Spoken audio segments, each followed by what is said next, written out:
மீனாட்சி அம்மா வாங்கி அனைவருக்கும் வணக்கம். அதாவது போன இதில் கொஞ்சம் விட்டு போச்சு. நிறைய டைம் ஆனாலும் வந்துட்டு போடுறது சிரமமாக இருக்கும், பார்க்கணும் சரியாக பார்க்காமனால அடுத்த பதிவாக அது தொடர்ச்சியாக வச்சுக்கோங்க.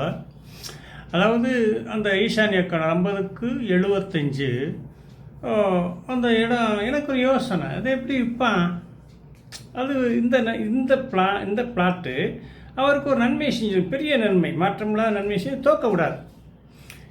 வேறு எதாவது பெரிய ஃபால்ட் அவர் இருக்க வீட்டில் இல்லாமல் இருந்தால் அப்போ சின்ன நல்ல இடம் இங்கே விற்க மாட்டார். இங்கே ஒன்று இதை விற்றுட்டு மிகப்பெரிய அளவில் ஒரு சொத்து வாங்க பில்டிங் கட்ட வேணா இருக்கலாம், மற்றபடி சாதாரண விற்க விட மாட்டாங்களே. இங்கே கொஞ்சம் கஷ்டம்னா எனக்கு ஆச்சரியமாக இருந்துச்சு. கஷ்டம்னு ஆச்சு, ரொம்ப வீடு எல்லாம் கட்டிருப்பாருங்கன்னு.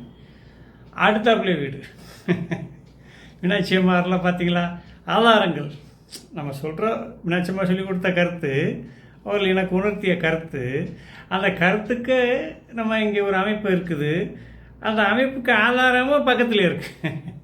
அப்போ அந்த வீடை போய் பார்த்தா 3 மாடி வீடுங்க, பக்கத்துலேயே வச்சு கட்டியிருக்காரு. அவர் என்ன பண்ணால் காம்பவுண்ட் எடுத்து விட்டார். காம்பவுண்ட் இருந்தால் கூட நம்ம நல்லா இருந்த இன்னும் இடங்கள் வாங்கியிருப்பார்.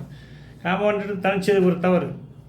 அது போக காலி இடத்துக்கு ஒரு பாதை செல்லாம் வச்சுருந்தது, அது ஒரு தவறு. அதை காட்டி வீட்டுக்குள்ளே போய் பார்க்கல, வெளியே இருந்தே பார்த்தோம். நீ நைட்டில் ஒரு 8 மணி போல பார்த்தோம்னாக்கா அவர் வீட்டில் 3 மாடி, 3 மாடியுமே ஈசானியத்துலேருந்து மாடிப்படி. புரியுதா உங்களுக்கு? எந்த அளவுக்கு இந்த சேனலை பார்த்து வரவங்களுக்கு நல்லா தெரியும், அந்த விதியெல்லாம் எந்த அளவுக்கு அக்யூரேசியாக இருக்குது பாருங்க. அதனால் தயவு செய்து சந்தோஷமாக இருக்க போலங்க. நம்மளுடைய தலைப்புக்கு தகுந்தாப்பில் இந்த பூமியில் காலம் கலிகாலமாக இருந்தாலும் அன்னை மீனாட்சி அருளால் அவர் கொடுத்த விதிகள் படி மனைவித்து கொண்டால் சொர்க்க பூமியாக நீங்கள் உங்கள் வீட்டை அமைத்து கொண்டு முழுமையாக சந்தோஷமாக வாழலாம் என்பதை தெரிந்து கொள்ள வேண்டும்.